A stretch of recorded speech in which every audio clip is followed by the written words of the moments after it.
হাই everyone, দিনবিলাক যে ইমান সোনকালে পাৰ হৈ যায়। যদিও 17 দিনতে সভা পাতিছে, তো সেয়েহে এনাই ঘৰলৈ গৈ আছোঁ। এয়া আমি আগদিনাই এনাই ঘৰ আহিছোঁ আৰু সকলোবিলাক যা যোগাৰ হৈয়ে গৈছে। আহি পাই ফ্ৰেছ হ'লোঁ আৰু নিচা ছোৱালীজনী আছেহি, তাই মইনাজনীক আপোনালোকে চিনি পায়। তাই যোনটো ভিডিঅ' দিছিলোঁ জন্ম হোৱা, সেইটো ভিডিঅ'ত আপোনালোকে বহুত বেছি মৰম দিছে। ৰাতিলৈ কাম আছিলে বহুত, আমি কৰিলোঁ লগে ভাগে। মৰ্ণিঙত ইয়াৰ ৰেডি হ'লোঁ। তাৰপাছত পোনপ্ৰথমে নিচা ল'লোঁ মই। দুদু ফটোখন আগফালে থলোঁ আৰু তাত চাকি জ্বলাই সকলোৱে তেওঁক প্ৰণাম কৰিলোঁ আৰু তেতিয়া তেওঁলৈ বৰকৈ মনত পৰিছিল।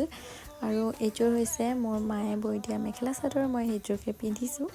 আৰু এতিয়া সকলো ভকতসকল আহিল, তেওঁলোকে নিয়ম কৰিছে। আজি আকৌ সকলো অতিথিক চাহৰ যোগান ধৰা দায়িত্বও আমাৰ। তাৰ মাজতে ভাত খাই ল'লোগৈ। এয়া হৈছে মৰমৰ নিচা ছোৱালীজনী আৰু মাহী।